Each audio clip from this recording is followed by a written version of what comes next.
doing well. Not really much going on in the world. Everything's pretty normal. Just kidding around with that, but hope everybody's moving along. Anyway, today I wanted to do an episode on a couple issues. One's an immediate issue, actually, that I was thinking about. As I spoke about in the past, they use Pinkerton liability quite often with organized crime cases or cases where they're trying to tie higher level members of organizations to crimes that they know they have no knowledge or participation in. And it got me thinking, with this unfortunate and tragic murder of George Floyd, which is just horrible to watch somebody get killed like that. Is there's no way of twisting that or turning that. They just murdered the guy, and it's truly tragic, and I feel terrible for the family to have to witness something like that. And I was thinking, although I know right now it's on a state level, but if it does wind up being federal charges wind up being brought, I'm curious if they would use the Pinkerton liability, which they always try to use in other cases, whereas the higher-ups would also be liable. They use the terminology of reasonably foreseeable, which I've spoken about as a crazy logic, to determine somebody's reasonable foresight, what they could pretty much predict by looking into a crystal ball. So by that theory, I'm wondering if they would then charge the higher-ups of that police department with the murder as well, because that obviously, by their standards, could be reasonably foreseeable. So many, minorities have been killed in the past by law enforcement. So an argument could be made that it is legitimately foreseeable. But I wouldn't hold, your breath on that one, because I doubt you'd see that surface. But it really makes you think why they pick and choose that. Here's an opportunity where you could, charge anybody linked to that department with liability of murder, if they throw that Pinkerton liability at towards that case, and charge appropriately as they deem fit, and how they have done so in the past on cases. And it makes you, if they don't, I think that kind of really shows what that law is all about. Where that it is such a crazy law where they try to pull in people who have nothing to do with the crime, but they simply want to try to charge them, so they add this Pinkerton liability where they could take somebody who supposedly holds a higher position within an organization, and they could then charge them with the same crime that another member of the organization has committed.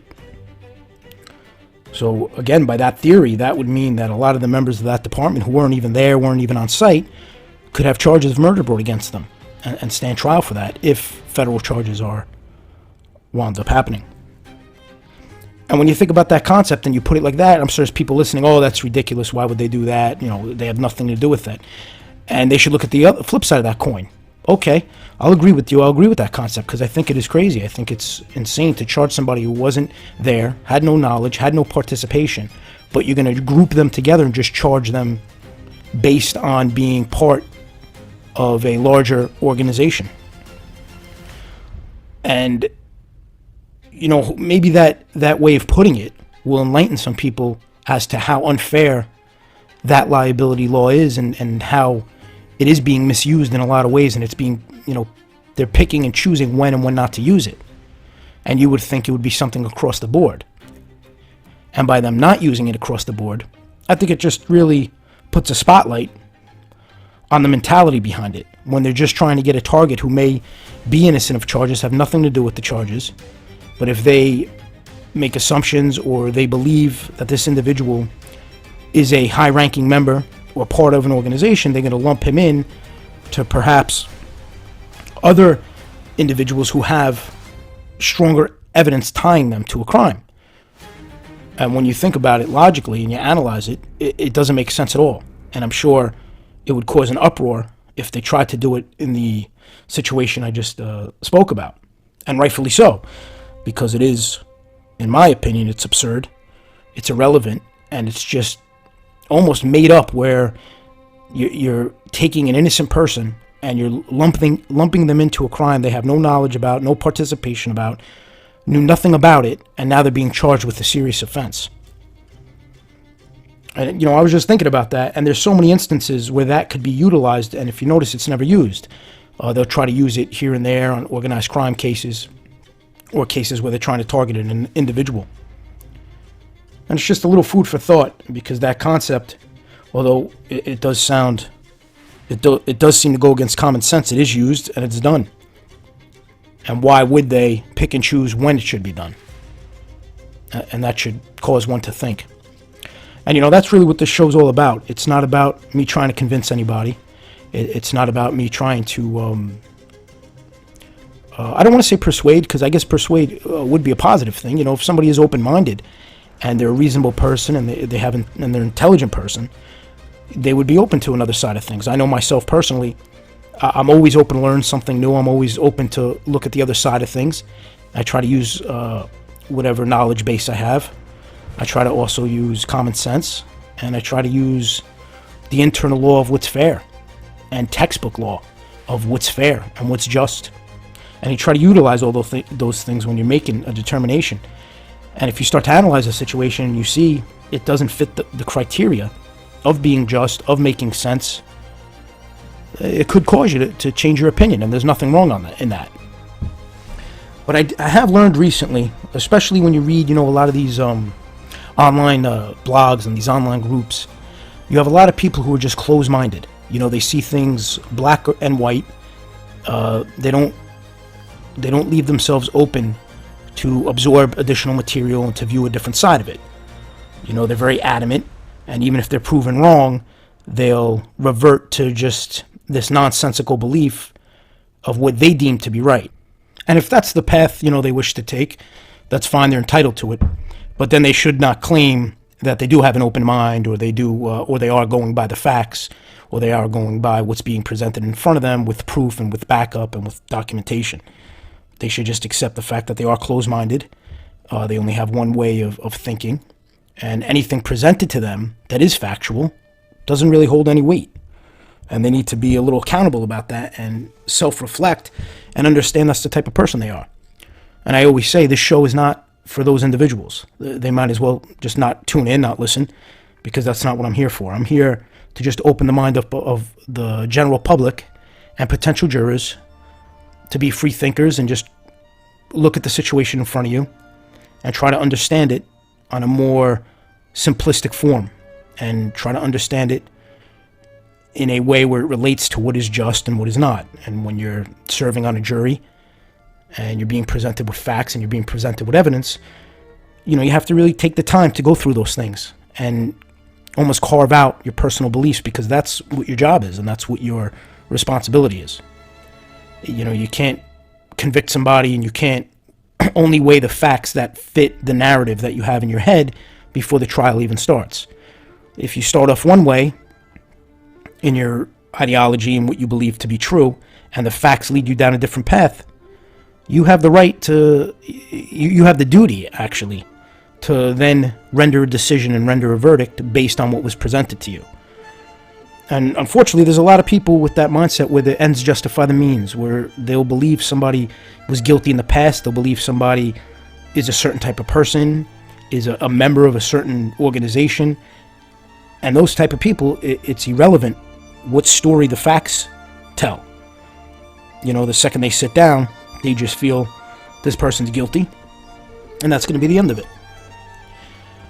And I'm hoping this audience, we're growing, which is phenomenal. We're at, I believe, 3,700 subscribers, which is great. And I really hope that the majority of those subscribers are open-minded. I would assume they are, because to subscribe, that means you are interested in the content.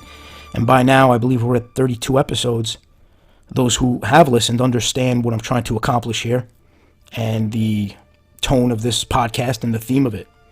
So I would believe that they keep tuning in time and time again to see the other side of things and to understand how things work from a first-person perspective, as opposed to reading about it on the internet, reading about it throughout the media, and reading about it in textbooks. It's very important that you see what plays out in real life and how it could affect you, because it may not affect you directly, But as I've said in the past, you never know. It could affect a friend, a family member, where they're entangled in the justice system.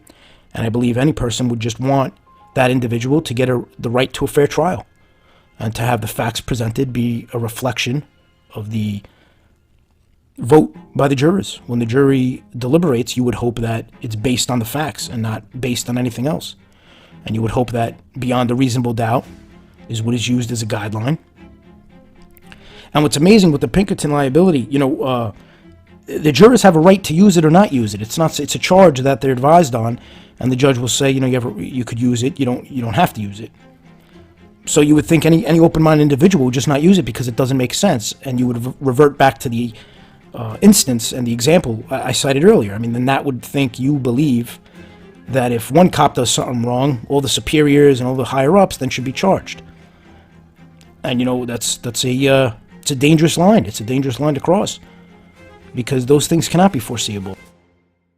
The voters. Hey, if you're looking for something interesting to listen to when this program is over, may I suggest the Justice Tech Pros podcast? I love this podcast.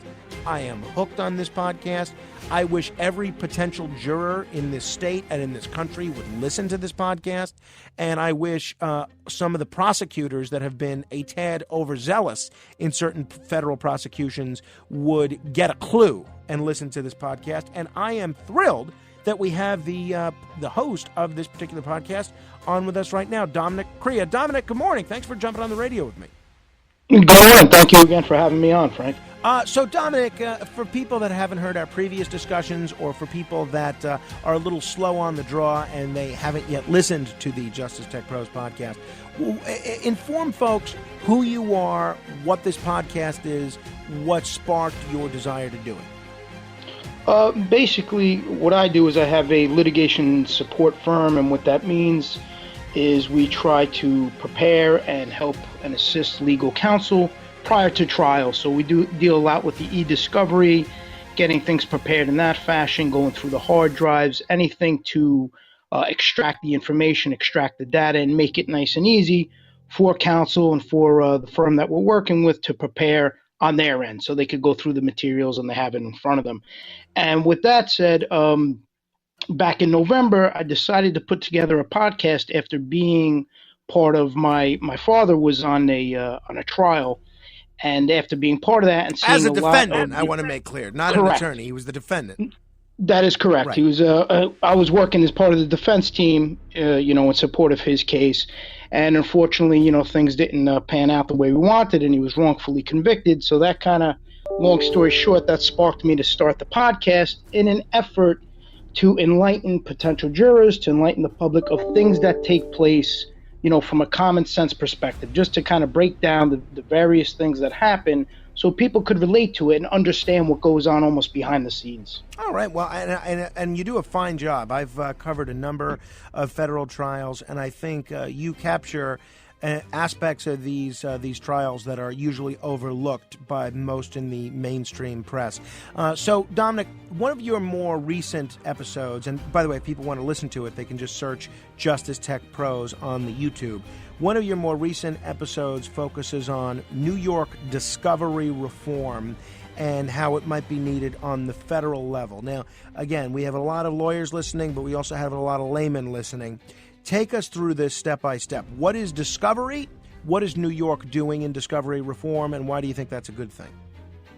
The discovery is basically the evidence that the opposition would have against the defendant, whether it's on the state side or on the federal side.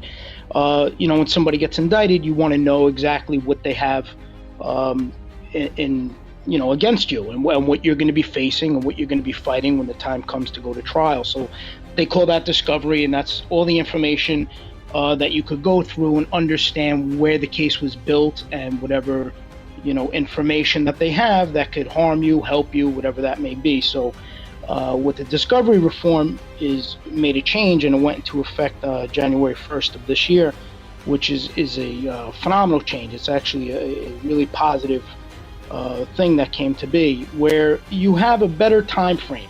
On the federal level, just to give you a little compare-contrast, they have what's called, rolling discovery, where you start getting it in drips and drabs as your trial is going on and as you're preparing for trial. So you could get a bulk of information only a few weeks before trial, and it could be extensive data that you have to go through and you have to prepare. So what the reform has done on the New York side is they set a lot of aggressive timeframes where they have to turn over all the discovery within 15 days, and then they could get an extension, but the max is 45 days, and you'll have everything you need to prepare for trial. And also, a huge advantage, you can't really go into plea negotiations until the discovery is turned over. Whereas prior, you could enter a plea and you don't have all the information against you. You don't know what you're up against, and then you have to make a decision whether or not to even take a plea.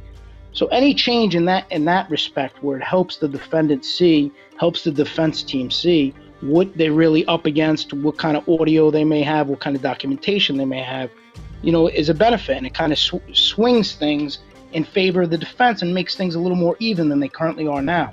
And on the federal level, it's nowhere near that. It's a disaster right now. All right, so let's talk about the federal level. And if people are just tuning in, we're talking with Dominic Crea from the Justice Tech Pros podcast. Now, there are a number of things New York does differently than the federal system. I've been a grand juror in New York State, for instance, and I can tell you grand jury proceedings are very different in New York State than they are on a federal level.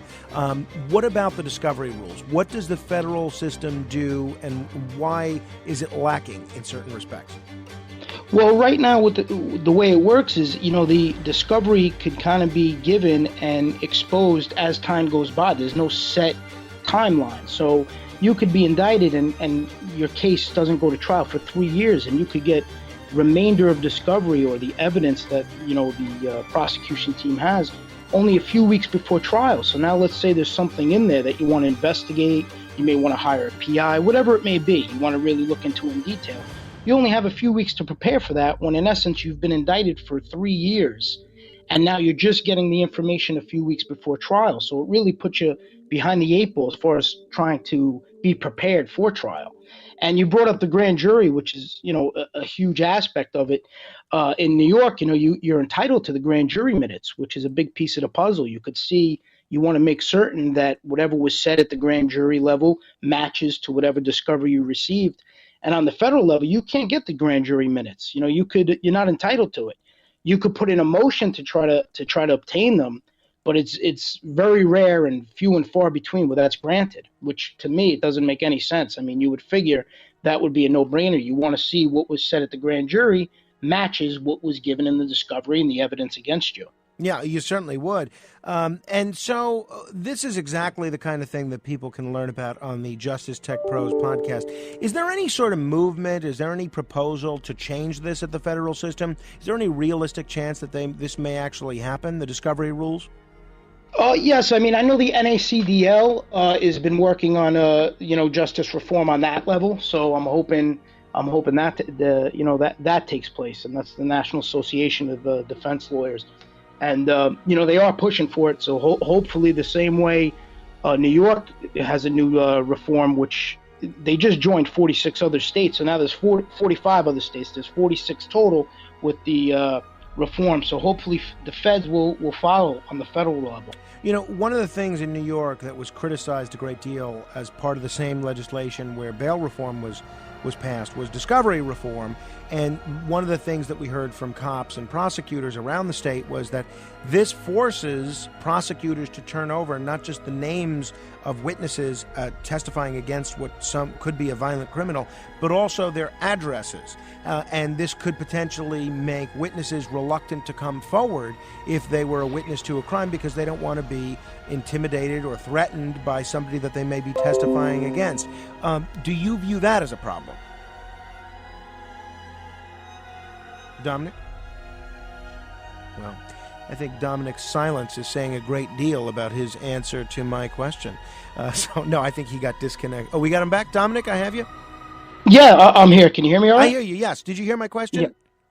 I did. Okay, And I was just saying, I do understand the flip side of that coin. I understand what they're saying, but it's really, when you factor it in, it's more of just a time frame. Okay, so you don't get it now, you get it later on.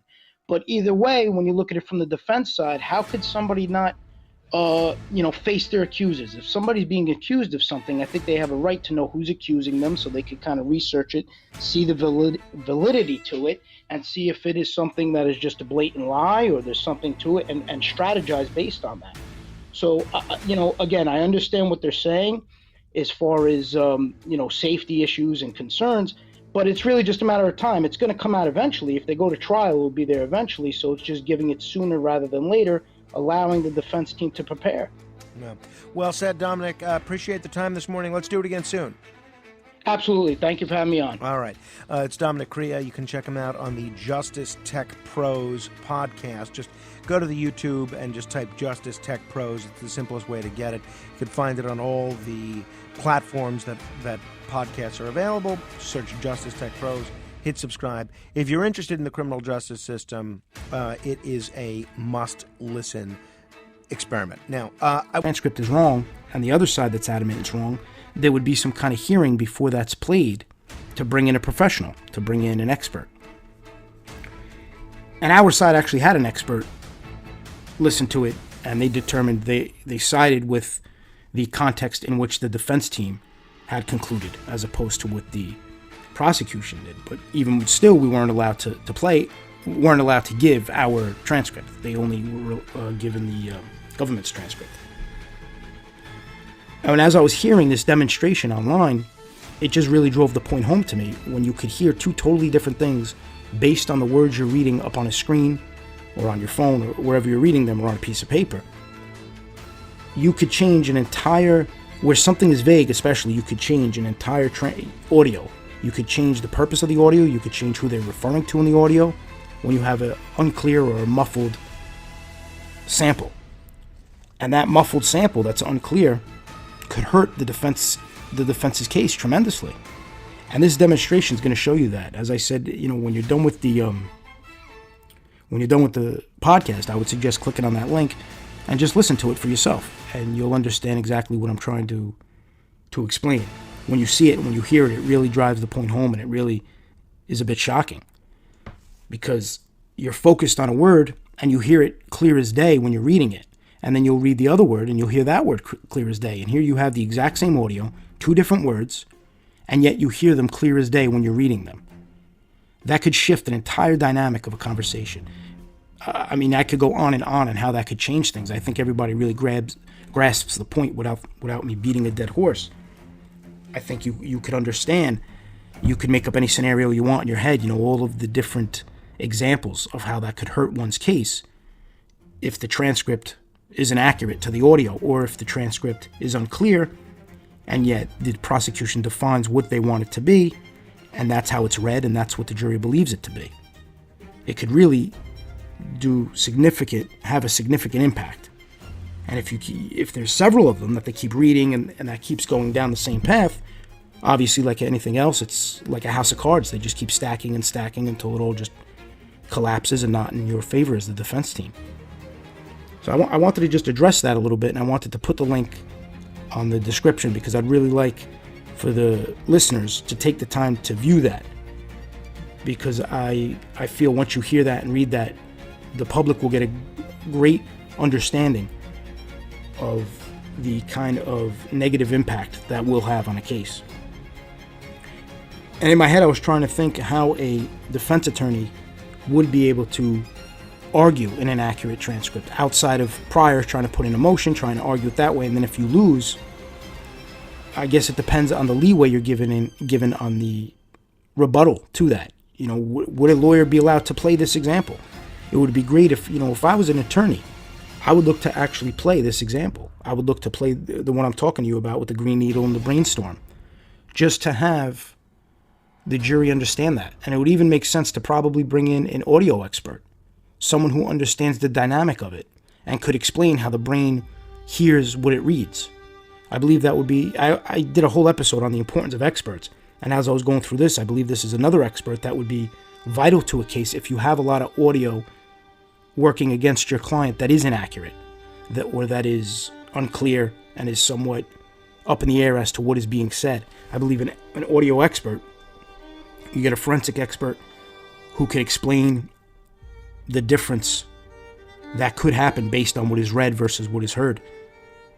And there's different classes of experts who could handle that. There's even someone who could just focus on the brain part of it and expand a little bit. Now, you don't want to get too deep because the average person, including myself, sometimes you get bored if it's too scientific and it's things that you zone out. So you'd want to get somebody an expert who could keep the jury engaged and educate them and have them understand in a broken down, simplistic way why that occurs, why the brain causes that issue. I believe that would help a defense team tremendously to have that as a witness on their side. Perhaps when it's their turn to do a defense, to mount their defense case, they could call that type of expert, revisit those specific transcripts, and talk about the dangers of not having an accurate transcript. And if there is one that is up for debate, and if there is one that is not clear and the defense is saying one thing and the prosecution saying another, that the jury needs to understand that the transcript they have in front of them is not one that both parties agreed upon.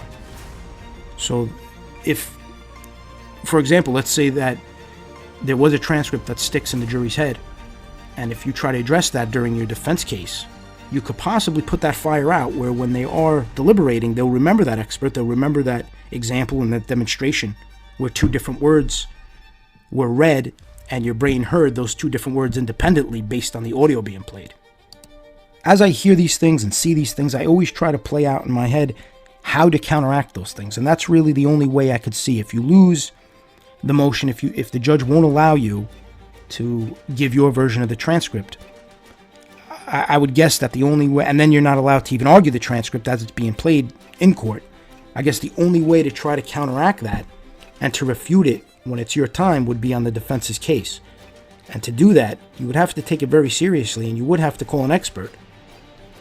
I believe the expert would eliminate the, he said, she said aspect of it. If you have somebody up there, even if they're not telling you what the transcript's saying, but if they could explain to the jurors that they can't put too much weight into an unclear audio, and they can't put too much weight into the actual words they're reading, based on this biological aspect of it and how the brain reacts, and based on that, it may swing things to a more favorable decision and a level of uncertainty, and create that reasonable doubt that you're supposed to get when a jury is deliberating. So that would be, I guess that would be my suggestion on how a defense team would tackle that. You would want to bring in before closing, you would want to bring that in on the defense's case. When it's the defense's turn to put on their case, you would want to address that. You can't, too many times I've seen issues left alone and then they don't get addressed again.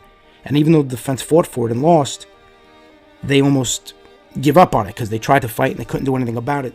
So I believe getting a second bite at the apple by revisiting it on the defense's case when they're presenting would be the only way to somewhat undo some of the damage that was done. It's impossible to undo it all because the jury heard that, and I'm sure it made a big impact and they made a mental note of it. But if you do bring it up again and you do address it, and you bring in somebody who knows, whose area of expertise is in that specific field where it relates to audio and visual and how it plays out and how it impacts what you're hearing, how a visual aid could impact what you're taking in and what you're listening to, I believe that would be the only way of fighting that and offering a defense to something that did harm your case and did harm the defendant. Now, the other thing that was on my mind that was fresh, it actually played out today in the newspaper. I was reading an article about an informant who was on one of these podcasts, and apparently he broke his supervised release conditions because he was associating with known felons by being on the podcast.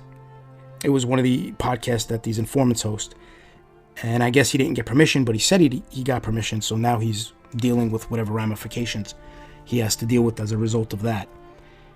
And what's interesting to me, that a lot of us on the defense already know, but I believe now the public will get a little insight.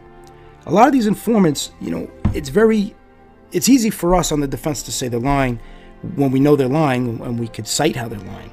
But now you're seeing an informant who apparently lied to the probation officer that he wasn't, I think it had to do with the dates, that he didn't get permission prior. And he lied again, saying he did get permission. And my point with that, without going into detail, because I really couldn't care, but my point with that is, it's just the overall theme of the lying. And what bugs me about that is now you can see they want to say that everything they say during trial is the truth, but yet after even trial plays out, they're still lying. Whether they're lying to a judge, whether they're lying to the probation officer, whether they're lying on social media, they're being confronted with lies after the fact, after they supposedly turned over this new leaf. They're truth seekers, they're truth tellers. But now, when somebody takes notice, additional lies are coming to fruition. And it just goes to show the old saying, once a liar, always a liar. So what bothers me about that is, when were they telling the truth? So they were telling the truth when it fit the narrative the government wanted to get out, or the prosecution wanted to get out. Then they were telling the truth. Now they're lying, but they had a couple truths, but they weren't lying. I mean, it gets so confusing and exhausting. Once somebody lies, shouldn't that set the tone? Shouldn't that show that most of what they're saying and most of what they're speaking is a lie? And they continue to lie, and it's all about self-preservation. If you notice, every time a lie occurs, it's to benefit themselves. Whether it's to avoid being violated for supervised release, whether it's to avoid doing jail time for crimes they committed, avoid being accountable for any sins they may have acted upon and they have done themselves. It's always self-serving. And I believe examples like that could be useful for the defense. I think a defense attorney should catalog these examples. When an informant does continue to lie, when they break supervised release, when they show they did not change their ways, they're still doing the same thing. They're arrogant on social media, they're putting things out there, they're bragging about money on social media, they're bragging about their past.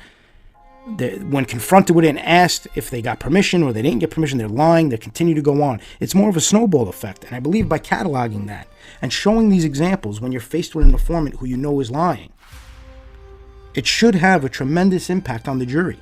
And it should show the jury, well, wait a minute. If this guy's doing it, if this guy's doing it, if this guy's doing it, how do I know that the informant in front of me isn't doing it? It'll cast a little bit of doubt, which is the ultimate objective. You want to show that reasonable doubt.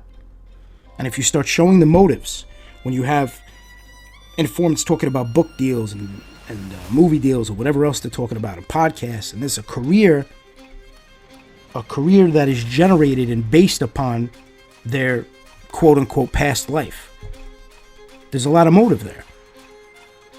And if you show the motive in conjunction with the lies that continue to be told, that paints a serious picture in the eyes of the general public and in the eyes of the citizen on the jury and within that jury pool.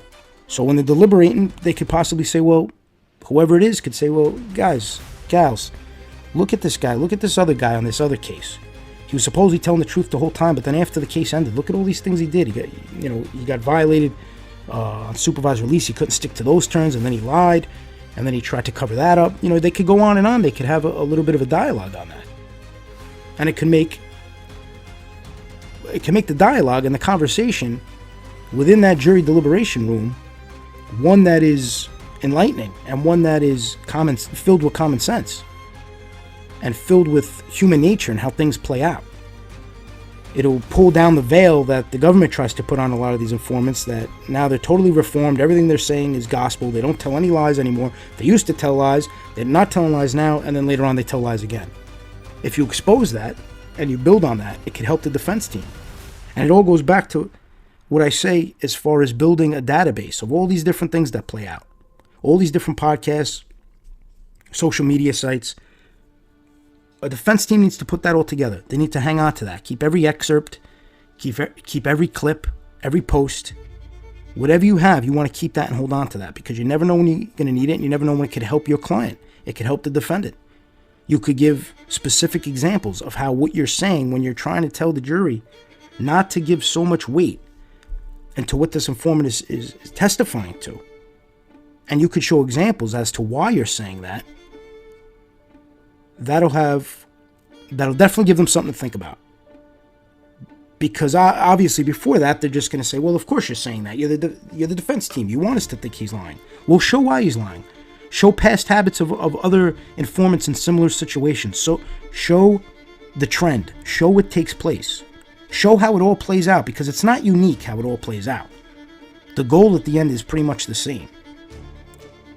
whether it's book deals, whether it's movie deals, whether it's podcasts, whether it's social media, whatever it is, whether it's reality shows, whatever it may be, the objective's the same: to build a career based on this, avoid jail, and to get a little bit of fame, get some money, all based on past actions. Not be held accountable, and to earn a living based on their misdeeds. So it's very important to pay attention to those things and really have them play out and really understand how many lies are told. When there's lies told at the beginning, lies told during, lies told after. It's very important to track that and to lay that out, map it out for the jury. Give them a clear path to look at. Explain how these things take place.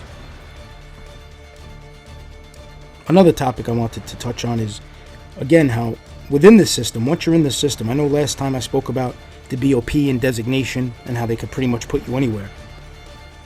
Another item that's come up that I've seen how they handle, which is disturbing to say the least, is with this whole COVID thing going on. What happens is, before they move you now, when you're in the BOP system, and before they designate you, what they do is they put you in a quarantine because of COVID. Everybody has to go into a quarantine for either 14 to 21 days, and you have to wait there and make sure you don't test positive for COVID before they transport you to wherever your final designation is. Now, unfortunately, what played out recently was a defendant had a legal call while they were in quarantine. They had a legal call scheduled with the legal team to discuss upcoming appeal and upcoming issues. So they're in quarantine. They have the call scheduled. The day for the call comes and goes. As a matter of fact, scratch that. Let me make one important notation. 10 minutes before the call was supposed to take place, the BOP called and said to the attorneys, will you be available in 10 minutes? We're going to have your client and he's going to call. Yes, everybody was available. The team was ready to have the call. 10 minutes comes and goes. No call from the BOP. No response. Waiting and waiting. The call never happens. So obviously the defense team makes calls, tries to call the facility, tries to find out what's going on. You do not get any clear-cut answers. What you get told is somebody within the quarantine unit tested positive for COVID. Now, they won't tell you if your client tested positive. They'll just tell you somebody did. They're in quarantine, and there's no legal calls. They're suspended. They don't give you how long they're suspended. They don't give you any details. Now, the defendant can't call you, so he can't call his family members, can't call the attorney. You don't know what's going on. So now think of that as it relates to the family. If you don't want to think about how it relates to the defendant, the frustration, who knows what they're dealing with, look at the family side of it. Even look at the legal team side of it. They're completely left in the dark. They're not getting any answers one way or the other. They don't know if their client's okay. They don't know if their client has COVID. They don't know if it's just somebody in the unit that has COVID that caused this. All these unknown answers, and you cannot get a clear, concise response as to what's taking place. You call the different departments, you get the runaround, you get all vague answers, vague directions, nothing to tell you. The bottom line is you're not getting any information. Now, how is that? I hate to use the word fair because I know the old saying, life isn't fair, but when you're in a system like that, you're already in there, you're doing your time, you're going through the motions. Why bring that added stress, that added anxiety to the family? Why leave them in the dark? Why not at least tell them what's going on? Let them know if their loved one is okay. Let them know what is taking place. Let them know if they're getting treatment, if they did test positive, especially now with everything going on. And on top of that, how much does this show that the left hand doesn't know what the right hand's doing in those situations? They call 10 minutes before to say they were going to have the legal call, and then they just disappear. So obviously, if they're in quarantine, this was already known. I doubt within 10 minutes it was just figured out that somebody had COVID within those 10 minutes.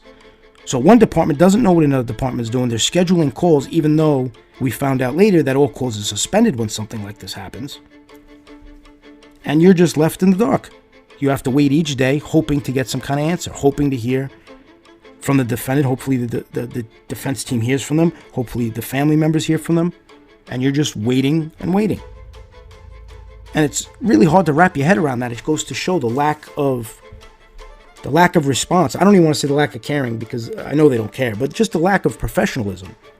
The lack of just making sure everybody's on the same page. People who need to know what's going on know, even if you don't want to tell the family for whatever reason. Let the legal team know what's going on. Instead, they spend all day emailing, trying to get somebody on the phone, to no avail. And it's extremely frustrating for everybody outside. I can't imagine how frustrating it is for the person on the inside. They're aware that their family's concerned. They're aware that the attorneys don't know what's happening. They're aware that they had a call and now they don't have a call, and there's nothing they can do about it. You just got to sit there and wait. You got to wait for whoever's in charge at that facility to decide to bless the family or bless the attorneys by giving them an update. And nothing gets done about those things. There's nobody to step in and say this is wrong. You could write the judge. The judge will say, well, the facility has to handle it on their level. They put it right back on the facility's part. And if the judge doesn't order anything, the jail is not going to do anything about that. They're just going to keep moving along. And again, it just goes to show the power and the lack of human rights one has once they're swept into the system. And to think on top of it, when you're dealing with innocent people, when you're dealing with people who didn't commit the acts they were charged with and got found guilty anyway, now they're being subjected to all these things on top of being innocent. That shouldn't happen regardless. Somebody's doing their time, innocent, guilty, whatever. It shouldn't happen regardless. They're doing their time. They're in the system. They understand what's going on. These type of things are so preventable. It's a 5-second phone call. It's finding out the details. It's giving the legal team a heads up. Again, as I said, if you don't want to notify the family, fine. And then the legal team will fill the family in. But just giving a 5-minute call, just a heads up of what is going on. I don't see how that is so hard to execute. I don't understand how that's such a difficult request. There's plenty of employees there. There's plenty of individuals there who can answer questions. Just find out what is taking place. And this is just one example I'm using now based on the COVID situation, but this happens time and again. There'll be a riot or something, an incident at a jail, and they go into lockdown where everybody's locked in their cells and you don't hear from somebody. You may not hear from your friend or your family or your client for days on end, and you try to call and you don't get any answers. And when you think about it, what is the possible rationale behind that? Why not, if somebody calls and asks what's going on, why not simply say they're on lockdown now? There's going to be no calls for 2 days, 3 days, give a time limit, so people aren't just waiting every day, worried to see what went on, if the incident involved the person they're inquiring about. It's very top secret in the sense that it doesn't need to be. You could keep things. I understand the reason. I know the security reasoning to not obviously divulge every detail of what's going on. I recognize that and I understand that. But there's a way they could put things just to explain time frame, explain when they will hear from the person or they won't hear from the person. There's a way to communicate that rather than just having no answers, being vague, and basically saying there's nothing you can do about it. This is how it's going, deal with it. And I believe that's the most frustrating part, because these are very simple items to be followed up on and to be answered and to be resolved. A lot of this could be resolved where it doesn't cause so much stress, doesn't cause anxiety, doesn't cause hardship. It could be addressed, it could be handled in a more professional manner. It doesn't have to be compassionate, it doesn't have to, just professional, that's all. Give the facts that you can give without going into any details that could somehow jeopardize security. Inform those who need to be informed of what's going on. Just a little bit of communication, especially nowadays with email. You don't even got to get on the phone. You could just email the person. How quick does that take? Have one person designated at each facility, 2 people at each facility. Just handling that, just notifying those who inquire. If a family member or a friend or an attorney inquires what's going on with their client, or their significant other, or their son, or their daughter, or their whatever it may be. What does it take to send a 2-second email back giving a status update, not leaving them in the dark? And I do believe a lot of it has to do with mind games. I do believe a lot of it has to do with spite work, and a lot of it's just to make things harder. Just to make it harder on the family, make it harder on the inmate, just all around make a situation harder that really doesn't need to be. You don't need to add that kind of stress and that kind of volatility to the situation. I think these things are important to talk about and dive into, because I feel the majority of people don't understand how it works and what takes place when you're dealing with this type of situation, when you're dealing with somebody who may be involved, unfortunately, in the justice system and going through the motions, involved in being behind bars. I don't believe people understand all of these different obstacles that everyone involved in that person's life is up against. And even when you're trying to fight for them, the additional obstacles that keep coming. It's almost like, fires that keep arising that you have to constantly put out. And I try to talk to the listeners to make them understand and to see that side of things and to comprehend what goes on. Just to give a little insight. I think it helps. I think it gives some legitimate issues to think about. I believe it opens a bit of a door as to how these things work and how they're really not right, regardless whether you agree with something, whether you think somebody's guilty, whether you think somebody's innocent. In this country, we're supposed to believe in certain freedoms and certain liberties and certain ways of conduct. And when things are done out of spite, when things are done out of control, when things are done because there's a vendetta or an agenda, any rational thinking person would take offense to that. The system's put in place for a specific reason. There's rules, there's regulations, there's guidelines. We all understand that. And they should be followed. They should be followed within that path, not deviate from that, not work outside of that, not have special conditions for certain individuals. Because if it could happen to one person, it can happen to anybody. And the listeners, I think, have a grasp on that, and they understand that, and they see it's a problem. And I'm sure there's many people who don't see it's a problem. There's a lot of ignorant individuals out there who believe one way, and they believe as long as it doesn't affect them, it doesn't matter. And that's fine. They can continue being ignorant. They can continue being hard-headed. There's no changing that type of person. And I say it all the time. I'm hoping those type of people don't listen to the show. All I want are open-minded people. I don't want anybody to agree with me. If they do, that's great. I appreciate it. That's awesome. But all I really want is someone who's open-minded. Somebody who just understands the full picture before they make their own personal conclusion. Somebody who listens to all these different tidbits, all these different factors, all these different sources of information, and uses all of that to then make an educated decision and an educated determination. Not an ignorant one based on, it almost reminds me like a child when they stick their fingers in their ear, they don't want to hear it, and they're just blabbing because they don't want to hear anything. Whether you agree or not with things, you want to be well-versed. You want to understand all the different elements of something, regardless of the topic. You just want to understand every side. And then you make your own personal opinion, you form it based on those different things, based on what you may align with, based on what you understand, what you could relate to. That's fine, but when you close it out and you don't want to hear it, and you disregard it simply based on because you don't agree with it, but you don't have a valid reason, that's ignorance. You have to understand, there's plenty of times where I may go into a situation feeling very strongly about something, and I talk to somebody who may be a little more well-versed than I am, a little more experienced on that specific topic, and they bring to my attention things I wasn't aware of and I wasn't thinking about. And it could alter my opinion and my perspective. And there's nothing wrong in that. There's nothing wrong in analyzing a situation, changing your opinion, changing your perspective, because you may have now had additional information brought to light that you weren't previously aware of. That's the only way to improve on something. That's the only way to make a rational choice, to make a solid determination without having any regrets, because you have the full picture. The last thing I think anybody would want is making a strong or forming a strong opinion on a serious topic without having all the facts and without having all the sides. You don't want to regret that afterwards. You don't want to say to yourself, well, I wish I knew that. I would have thought a little differently about it. It's very important. And I try to give insight into all those different things that people may not think about, where it relates to informants, where it relates to how the system works. Just things that people should keep in the back of their mind that are wrong, and hopefully they change. As the spotlight lately on the justice system is happening, hopefully some of these things change.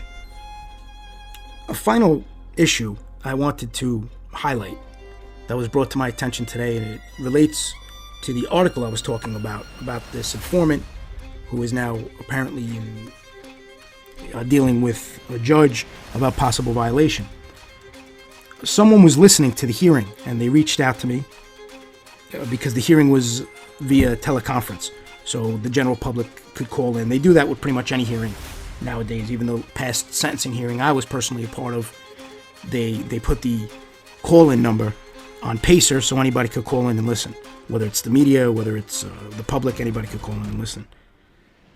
So I was informed that during this discussion, apparently an individual who's a reporter, and it's actually the same reporter who did a story on my father a while back, which I gave great commendation to. It was a phenomenal story. It really uncovered the truth of the case and really dove in deep. And then an e-book was formed, and the audio book, which is all available. And I'll talk about it again for the new listeners. If you go to guiltfortheguiltless.com, you'll see it. And the author is Lisa Babick. She's an investigative journalist. So it was brought to my attention that apparently during this proceeding today, this Lisa Babick, I guess, submitted some information that had to do with this informant. With that said, apparently the informant tried making a statement that this individual, this reporter, now we're talking about an independent reporter who writes several positive stories, and it's not so much favoring one side or another, it's just telling the truth. So this reporter, I guess, gave some information as it related to this case. And the informant made a comment that this reporter is an associate. Now, when I heard that, I actually started cracking up, because now is that the level that it goes to? So if a reporter writes fair stories that aren't biased, stories that just tell the facts on both sides, tell what took place, cites it with court documents, cites it, and may have an opinion where they say, well, that's not fair, things are not fair. So now because a reporter takes that stance, they're supposedly an associate. He tried, I believe, saying he was an associate of organized crime. How ridiculous is that? And I laughed to myself, because in my head, I had an image of how they put up all those pictures during these organized crime trials. I pictured now the reporter's face as an associate on one of those trees that they build. They build that hierarchy tree. Where does the investigative journalist go? Do they go off to the side? Where do they go on this tree now that they're an associate? And how ridiculous is that when you think about it? You get a reporter who is trying to write fair articles, trying to write things based on facts, based on information that's available on PACER, public information, based on court minutes, and the reporter comes to their own conclusion where they feel things took place that weren't fair, where a person did not get a fair trial, and they write articles based on things that aren't fair, things that take place, and they're called an associate now? That's a label you want to give a legitimate investigative reporter? It's a mockery, it's ridiculous, but it's very dangerous when they do things like that. And that's what's so frustrating. They're allowed to make these statements, these derogatory statements. They try to paint somebody in a poor light. They try to give them that stigma. So now whenever a person puts out an article, they put out something positive, that's what the general public's going to do. They're going to brush it off and go, oh yeah, they're an associate. So now investigative journalists are associates. So what does that mean? All the journalists who write articles that are in favor of the government, are they associates of the government? Is that what that means? Could the defense team then do a chart with the government associates and list all the reporters, which would be about 95% of them? Because most of those articles are usually in favor of the prosecution of the government. It's just ridiculous, no matter how you look at it. And I found that totally absurd, and I found it totally moronic to even go down that route, to even try to accuse somebody of that.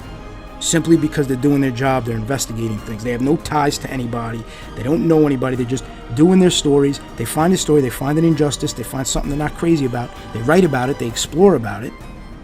And now they want to be slandered in that manner to make it a bad thing. And the public needs to see that these terms, they get thrown around left and right, and they have an impact. They're trying to take away somebody's professional title or somebody's what they've worked hard to achieve by these crazy terms. And I'm looking forward to seeing the minutes, because I want to see exactly how it was said. But when I heard that, I shouldn't even say I was in shock, because I should expect these things.